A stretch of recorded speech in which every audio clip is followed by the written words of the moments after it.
He saw God, and everything changed forever. The shocking story of Isaiah. What would you do if you suddenly saw God? Not imagined, not dreamed, but actually saw him. Would you run? Would you fall? Or would you even survive the moment? Because one man did, and it changed everything. His name was Isaiah. But before he became one of the greatest prophets in history, he was just a man living an ordinary life. Until the moment everything shifted. It happened in a time of uncertainty when a king had just died. The nation was shaken. People were afraid. Have you ever felt like everything around you was falling apart?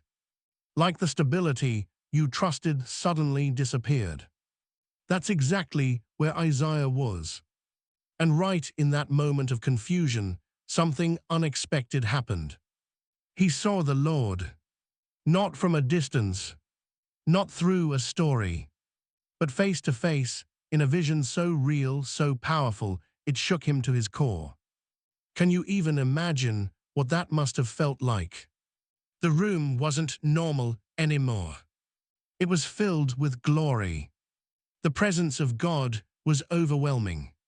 And above him were heavenly beings, seraphim, creatures so holy, so intense, they covered their faces because even they could not fully look at God. What does that tell you about his power? They cried out constantly, "Holy, holy, holy." Not once, not twice, but over and over again. Why repeat it 3 times? Because no human word is enough to describe him. And as they spoke, the entire place began to shake. The foundations trembled. Smoke filled the air. Everything was alive with power. This wasn't peaceful. This was overwhelming. This was terrifying. And in that moment, Isaiah didn't feel special. He didn't feel chosen. He didn't feel strong. He felt ruined. Woe is me, I am undone. Have you ever had a moment where you suddenly saw yourself clearly? Not the version you show people, but the real you. That's what happened to him. Standing before absolute holiness, he saw his own flaws, his own sin, his own unworthiness. And it crushed him. He said, "I am a man of unclean lips." Why lips? Because words reveal the heart. And in the presence of perfection, he realized how imperfect he was. But here, where everything changes, God didn't destroy him. God didn't reject him.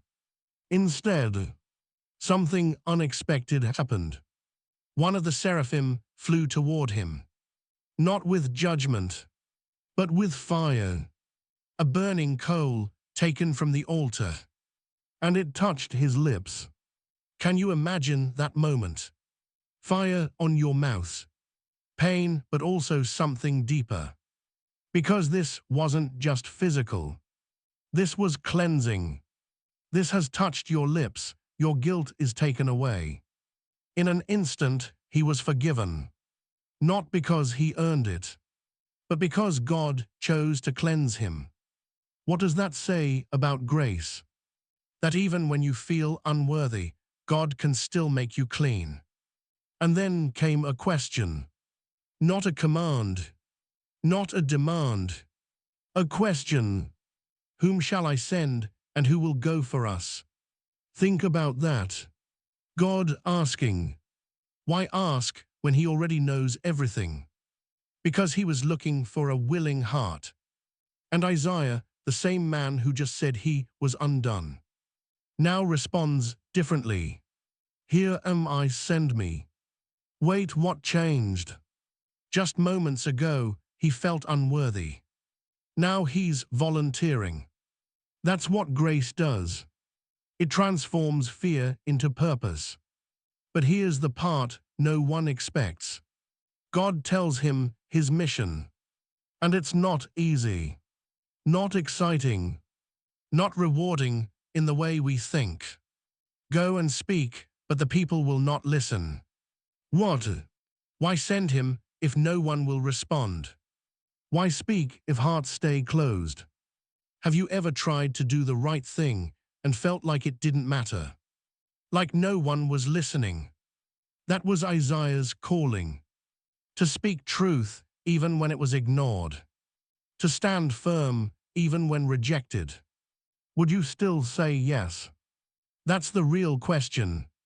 Because it's easy to follow God when things go well. But what about when it's hard? When it feels pointless? When results don't come? Isaiah didn't turn back. He kept going. He warned people.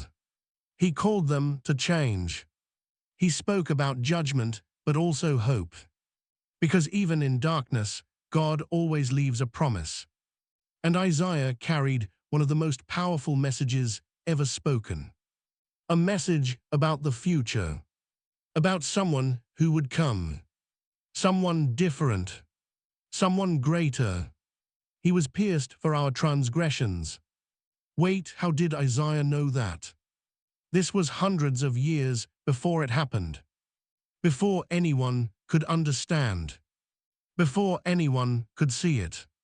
Yet he described it so clearly. A suffering servant. Rejected. Broken. But carrying the sins of others. Why would someone choose that? Why would someone take on pain for people who didn't deserve it? That's the depth of God's love. And Isaiah saw it long before the world did. But think about his life. He didn't just see visions. He lived through rejection, through resistance, through silence from people who refused to change. And still, he stayed faithful. What keeps someone going like that? It wasn't popularity. It wasn't success. It was the encounter. That one moment when he saw God.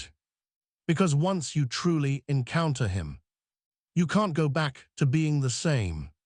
So here's the real question. What if you're waiting for clarity, but God is waiting for your yes? What if you feel unworthy, but he's ready to cleanse you? What if your purpose isn't about results, but about obedience? Isaiah's story isn't just about a prophet. It's about transformation. From fear to calling. From guilt to grace. From silence to boldness. And maybe, just maybe, this message isn't random. Maybe it found you for a reason. Because the same God Isaiah saw is still calling today. Still asking, who will go? So what's your answer? Will you stay where it's comfortable? Or will you step into something greater? Even if it's hard. Even if it's uncertain. Even if it changes everything.